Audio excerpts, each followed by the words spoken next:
This episode may contain content of a graphic nature, including descriptions of physical and sexual violence against adults, children, and animals. Listener discretion is advised. Hi everyone, I'm Tanya. And I'm Talia. And we are Crimes and Consequences, a true crime podcast.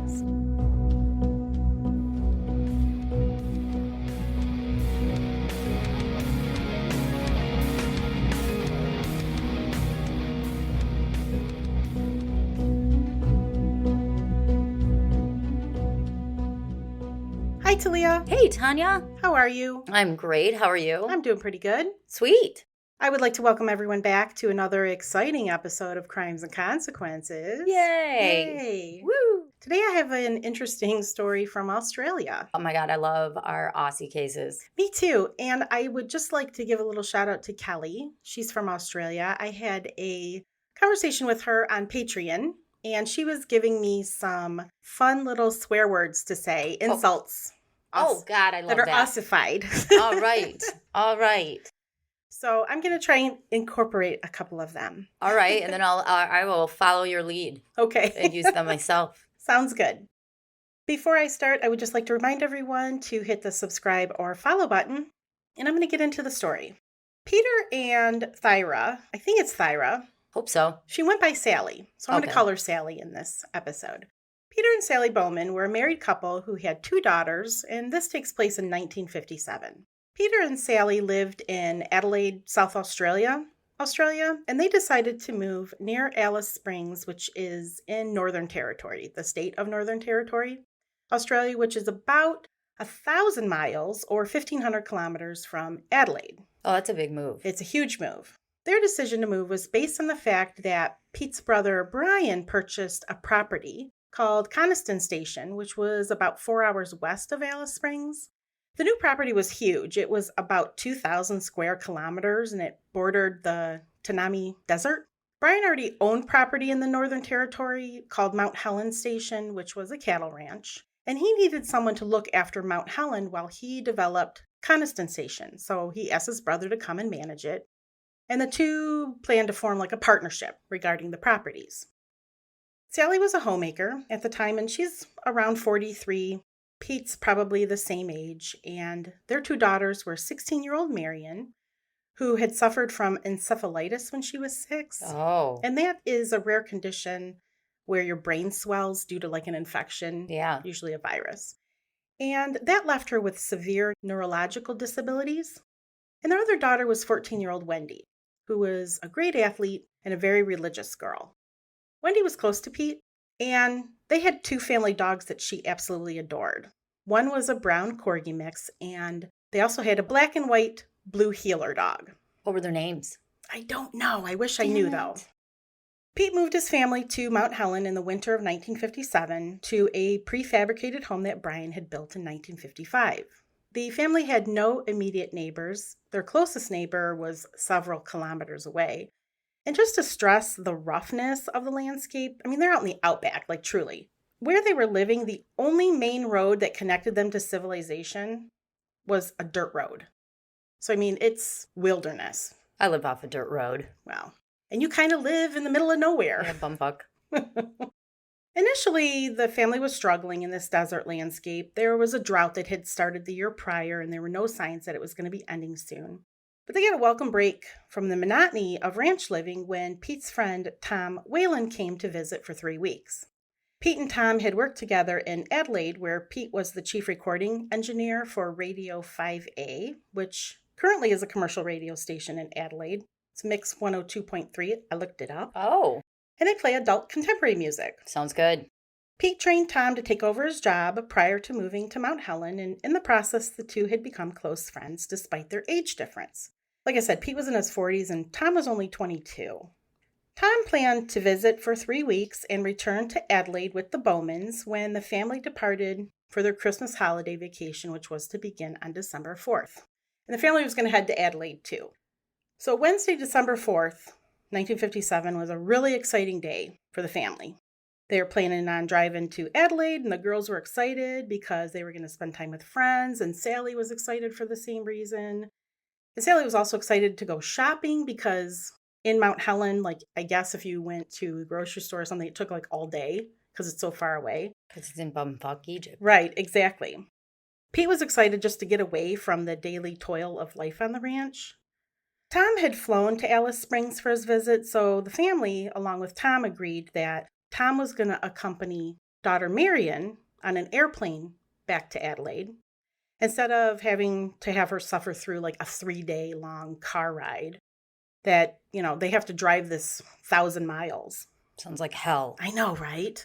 And it's just desert and there's nothing, right? And there was no iPhones, no iPads. Can you imagine? So many coloring pages in a book you can I know, and work on. tic-tac-toe and whatever. I mean, road signs, maybe? Did you play the alphabet game like when you were a kid? License plates, yeah. You're out in the middle of nowhere. You're probably not even seeing a lot of license plates. Pete, Sally, and Wendy, along with the dogs, were going to drive in the family car, which was a 1954 standard Vanguard. It kind of like, if you remember cars from the 40s, like they were that rounded. Yeah. This was like that. That's what the car looked like. So they were going to drive it over the desert dirt roads, which would comprise most of the trip. They were going on dirt roads. The family decided that the first night of their trip was going to be spent in a hotel in Alice Springs, and then they would camp at least one more night before arriving in Adelaide. They're just going to camp on the side of the road. They had to camp out because there were no towns in the 680 kilometers between Alice Springs and the next town, which was called Coober Pedy, and it was a mining town. Damn. I know, just nothing. So that's why they had planned to do that. They packed a 4-gallon drum of water, they packed food, they packed gasoline, bedrolls, tarps, and clean clothes. They also packed a Sportsman Remington rifle to deal with any kangaroos, snakes, wallabies, or even if they came across a rabbit, like for food, they could shoot the rabbit and eat that. So they packed this rifle, and they also packed ammunition. On the 4th, they left around 4 p.m. and arrived in Alice Springs at 9 p.m. They stayed at an old historic hotel named Stewart Arms Hotel, which was built in 1889 when very few people of European descent lived in that part of Australia. The dogs weren't allowed to stay in the hotel, so Wendy slept in the car with them. Wait, this is a hotel from 1889? Mm-hmm. Okay. I know. All right. Wendy slept in the car while the rest of the traveling party, Sally and Marion, slept in one room and Pete and Tom in another. The next morning was the 5th, and Pete woke up with a terrible headache. Tom was scheduled to leave on an airplane the following day. The following day, morning of the 5th, Pete woke up with a terrible headache and said he wasn't sure if he was going to be able to drive, so the decision was made that he would fly to Adelaide with Marion, and Tom would take his place and drive with Sally and Wendy. The flight wasn't set to depart until the following day, so Pete stayed in Alice Springs with Marion, and by 11 a.m., Tom, Sally, and Wendy were on their way. They still had about 1,200 kilometers ahead of them to drive before they would arrive in Adelaide, and after driving south for several hundred kilometers, they pulled the car over and decided to set up a camp for the night. That'd be a little weird, like if I'm camping with someone that's not my husband. I know, right? A little strange. They stopped in an area that had some coverage in the brush, but they could still see the road from where they were. Once they set up camp, they started a fire and brewed some tea. They all fell asleep under the stars wearing the clothes they left Alice Springs in. Tom wearing a dark shirt with khaki military-style pants, which I'm thinking maybe are like cargo pants. Yeah. Sally in a floral dress and Wendy in a cream-colored shirt and blue-gray shorts. That's how they slept camping? Mm-hmm. The dress would be uncomfortable. I just went camping. I went glamping. You did go glamping. It was nothing like you're describing. Anyway. No, you didn't fall asleep along a campfire out in the middle of the desert. No. For sure. Nope. All had taken off their shoes and socks, so they were barefoot, and they all had blankets because it got cold in the desert. At night, the temperatures dipped to about 68 degrees Fahrenheit or 20 degrees Celsius. The following day, Pete arrived in Adelaide with Marion, and he opened up their home and got things ready for the family who he knew should be arriving in the next couple of days. On Saturday the 7th, he prepared to cook a family meal that night, believing the family would arrive at any time. His family and Tom didn't arrive that night, and he wasn't initially alarmed at this, considering the amount of miles they were traveling and the landscape they were traveling through. I feel like I'd be really concerned something happened, though, Right. with no communication. Right. Yeah, there's no way to reach them. So the next day, when they still hadn't arrived home, on Sunday, that afternoon, he contacted the police. So everybody gets involved, FYI. The Royal Flying Doctor Service, and in case you didn't know what that was, it's an air medical service in Australia that provides emergency and healthcare services to people living in remote and rural regions. How are they even going to find them? They're out in the middle of the desert. They're going to look for their car. So the Royal Flying Doctor Service gets involved, and the police set up roadblocks in Port Augusta so they could talk to people traveling from Alice Springs, like traveling south to Adelaide. On December 10th, the morning newspaper in Adelaide, The Advisor, ran a front page story about the family's disappearance. And from that day on, the disappearance was front page news on all major newspapers in Australia. I mean, this was huge. Huge. The Royal Australian Air Force got involved, and on December 13th, they flew a bomber plane from Adelaide up to Alice Springs to check out the route the family would have traveled. A little afternoon on the 13th, the pilot spotted a car in some bushes about 30 kilometers south of the border between the states, between the Northern Territory and South Australia. The car hadn't been spotted previously because it had been hidden in the brush, and cars passing it on the road couldn't see it. The pilot ended up spotting a car traveling on the road like a few miles away, and he tried to contact it. Like, I'm thinking maybe he had a speaker or something.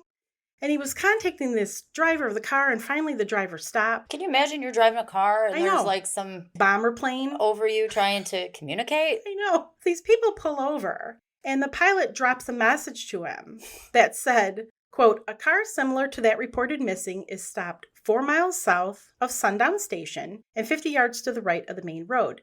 If you identify the car as the missing blue Vanguard and you're in need of assistance, please wave something white," unquote. So the pilot then flew over to where the car, that Vanguard, was, circled it, and there were 2 guys in the car that had been stopped, so they drove over to that spot. They got out of their car, and they checked out the Vanguard and immediately began waving their handkerchiefs. The pilot then called the police in Alice Springs. When the police arrived, they found the car was empty. However, there was a pool of blood on the floor in the back of the car and smears of blood on the inside rear door.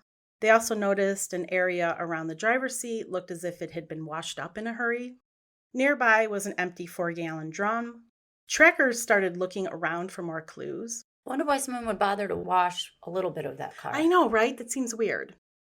Near the car were footprints. There were 2 sets of footprints. One looked like it belonged to a woman's shoe, Australian size 4, which was leading from the car to the main road. Then there was a set of men's footprints, Australian size 7, walking to the car from the road and back to the road again.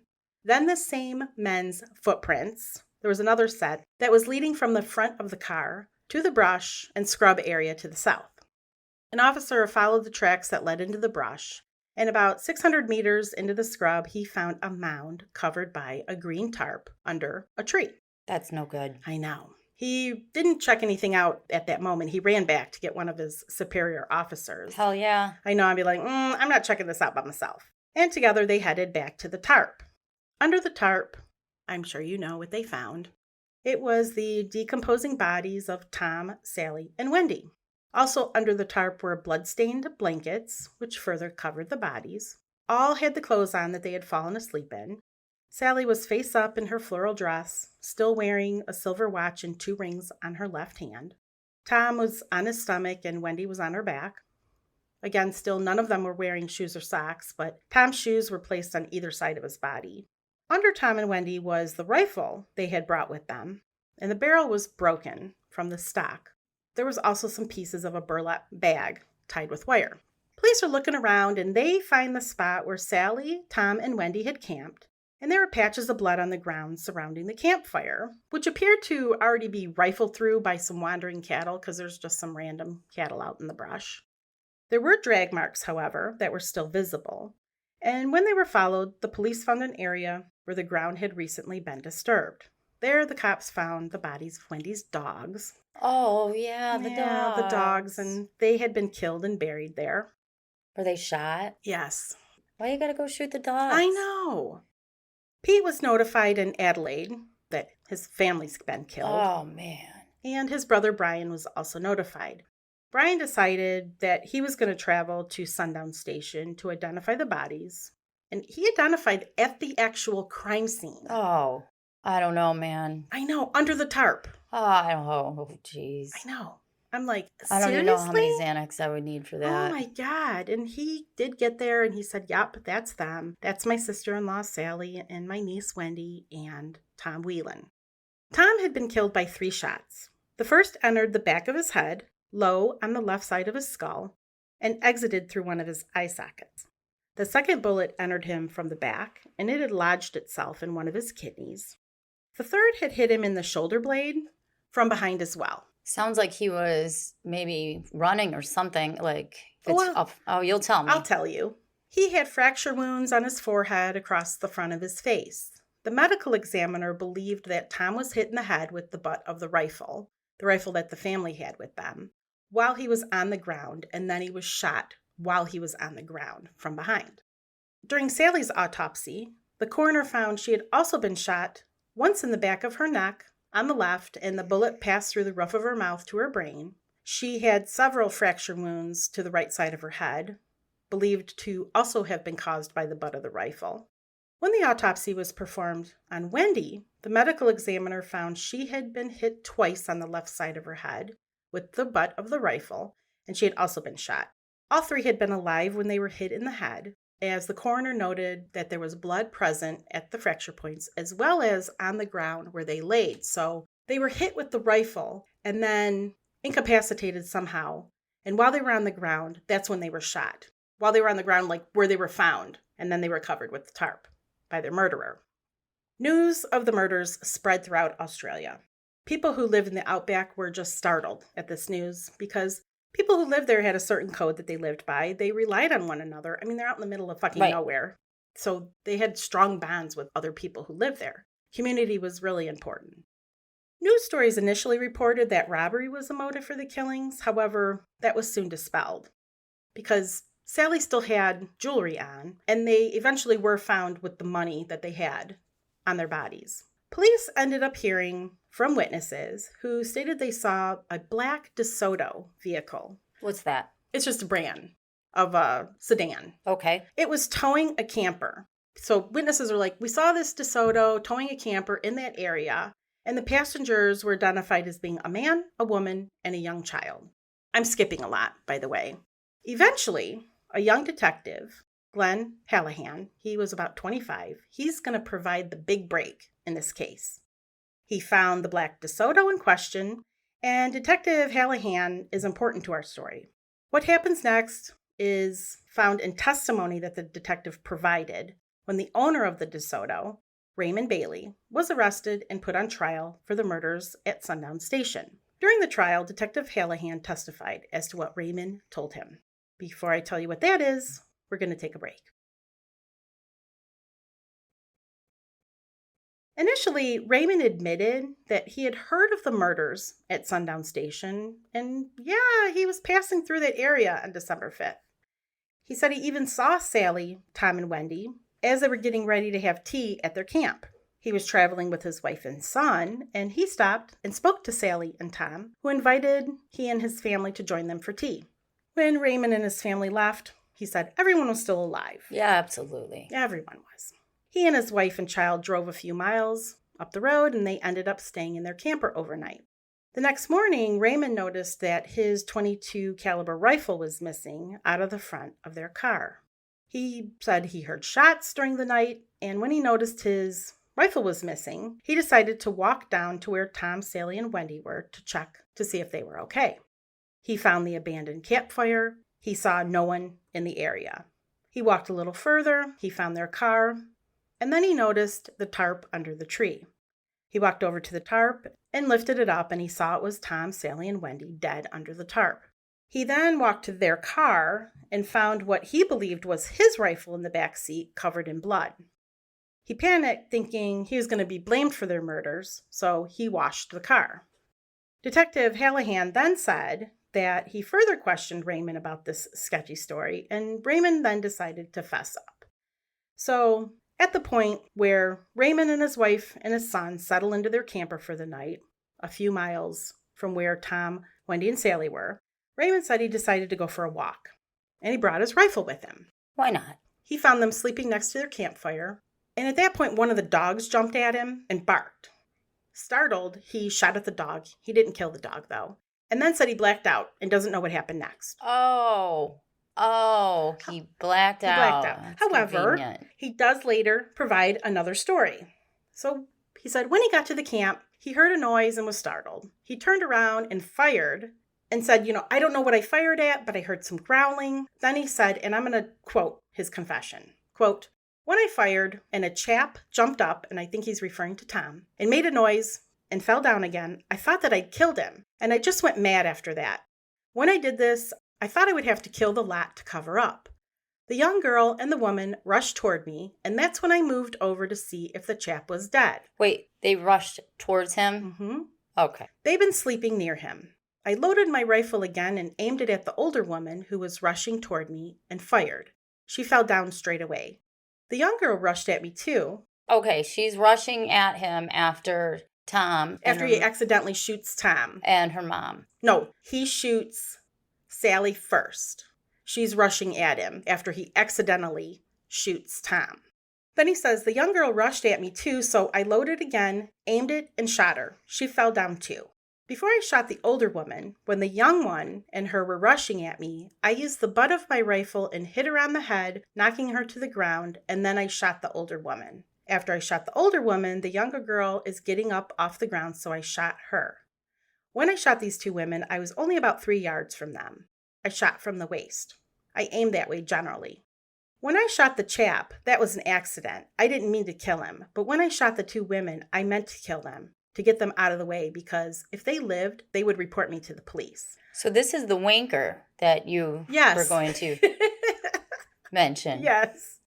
"I do not know how many times I shot them. I just went mad. I put the 3 bodies in the Vanguard car together in the back and put all the canvas and blankets and other stuff that I could find around the campfire with them.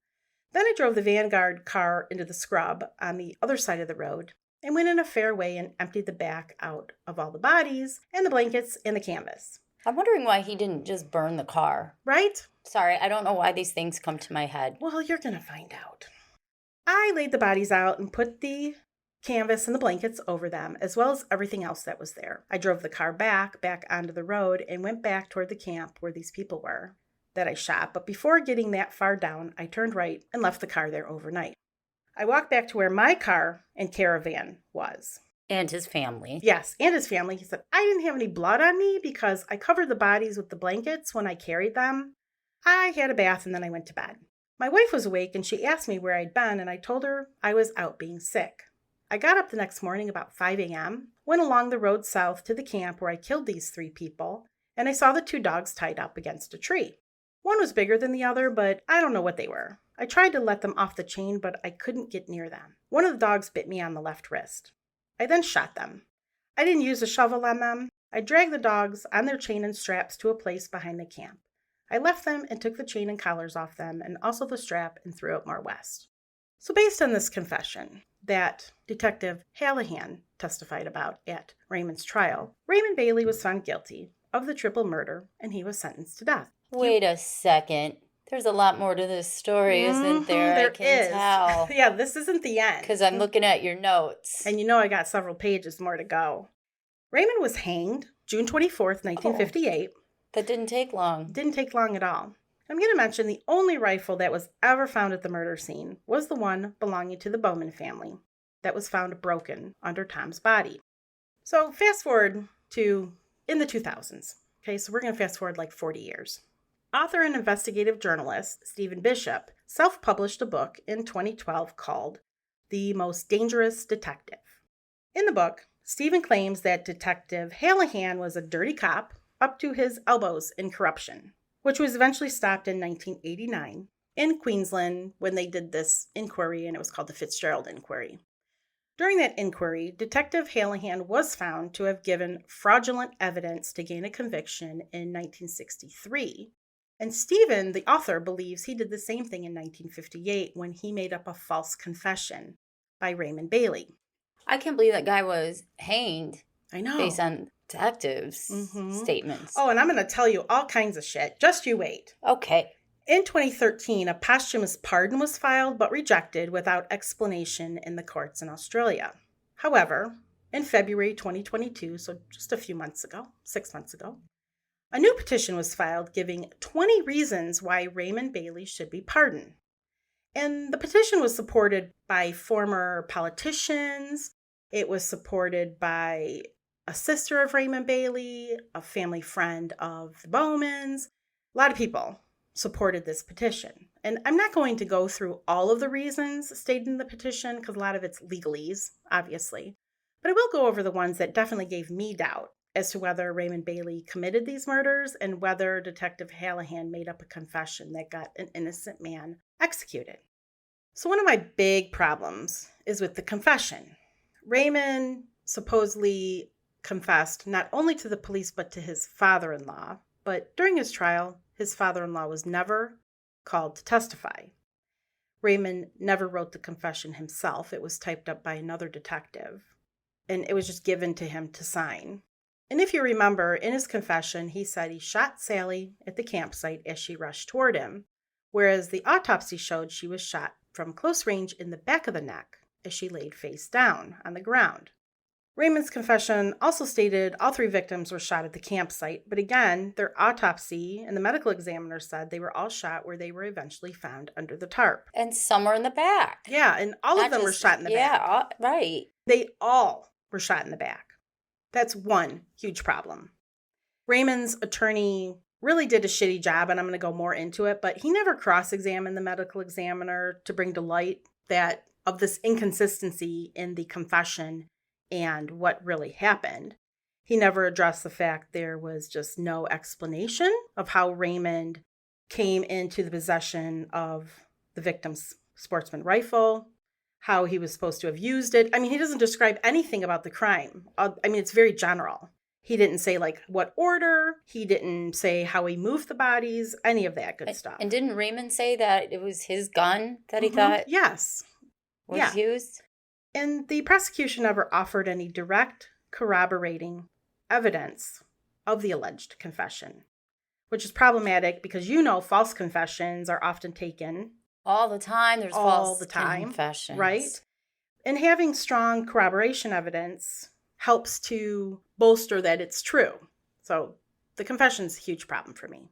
The next problem I had was the murder weapon. So I told you that was never found. And there was never any evidence that Raymond had a rifle when he shot them. I mean, it was in the confession, but that's it. But they never found any evidence. And the only rifle that was ever found, like I had mentioned, was the one belonging to the family. Did they match the bullets? Yeah, and the bullets, they were not killed with their own rifle. They were hit with their rifle. And as an aside about the rifle, Detective Hallahan did know a rifle was involved in the murders because he testified that before he interrogated Raymond, he said, I did have some details about the Sundown murders, and I had a summary of what happened, and I knew there was a rifle involved. Well, I would hope you'd have some details if he's questioning people. Right. The prosecution, and you remember I told you that Raymond had a rifle.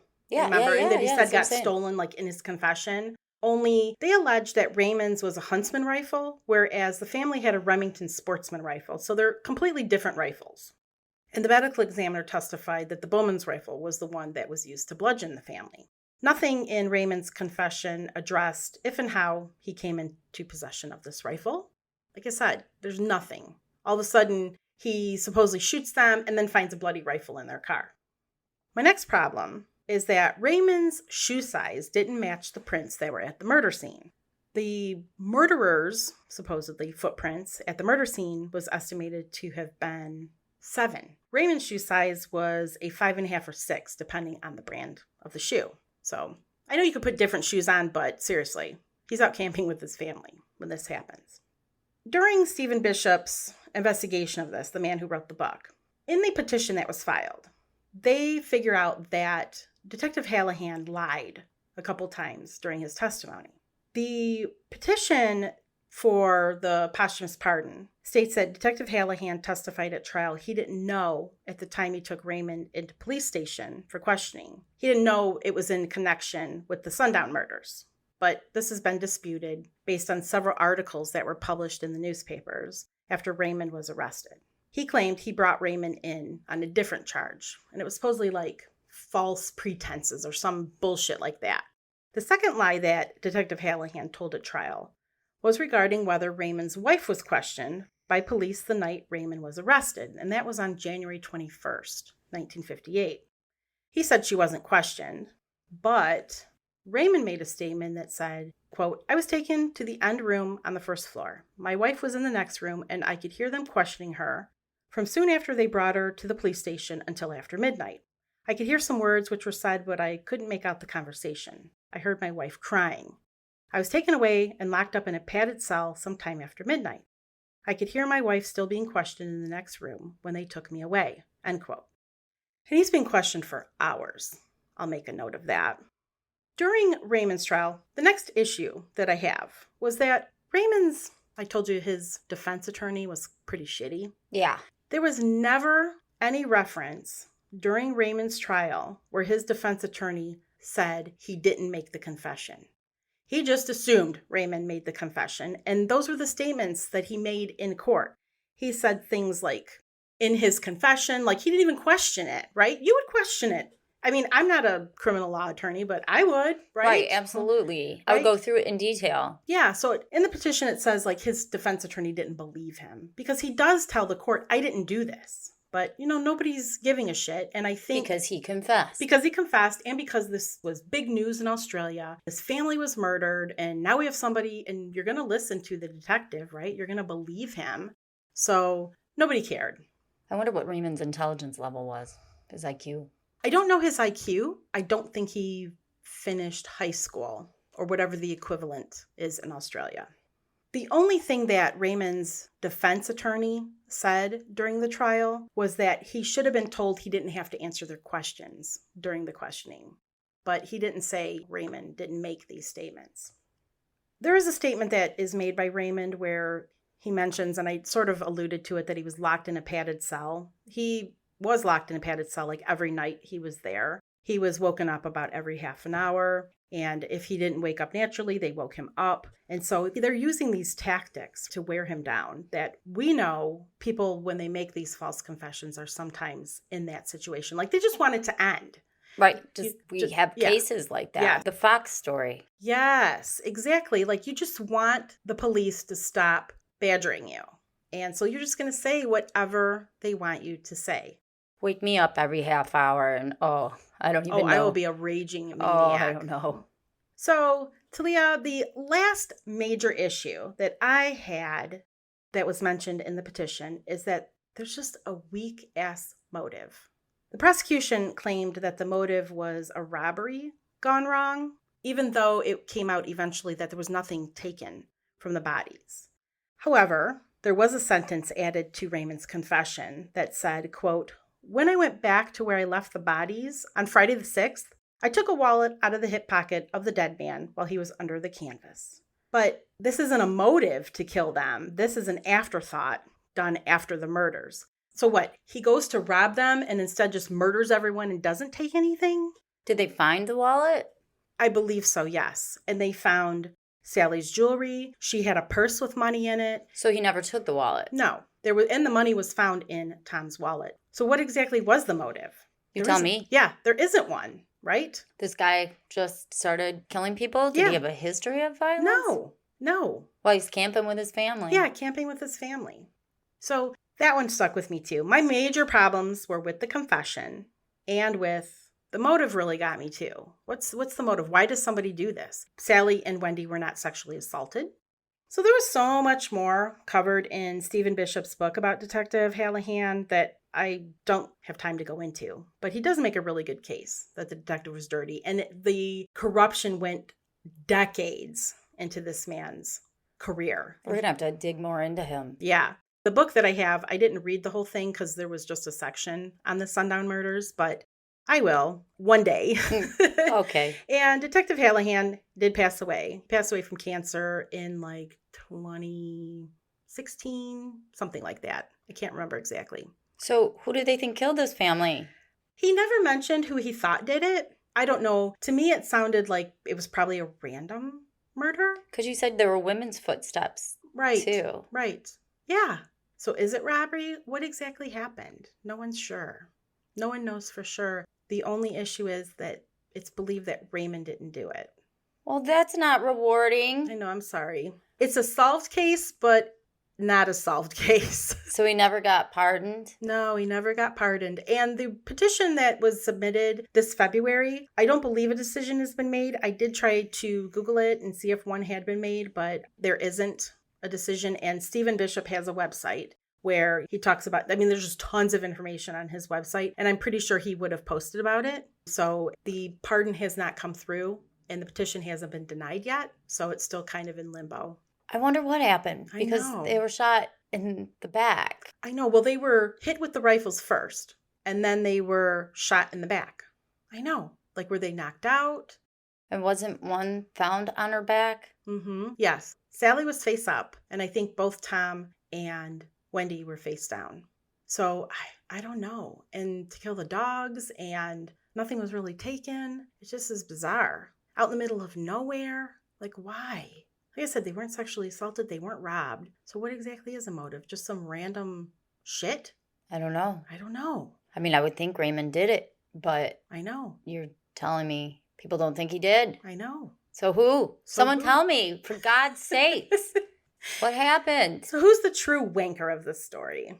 I don't know. What were some of the other words besides wanker? Dickwad was one. Oh, that's famous in Australia? Mm-hmm. I've said that. In Australia, they say cunt a lot. They say it like fuck. Oh, gosh. You take a whole new level. They say it like it's the word fuck, she said. Okay. But I didn't use that one a lot because I know we're uncomfortable. Yeah. As you've just noted. C word.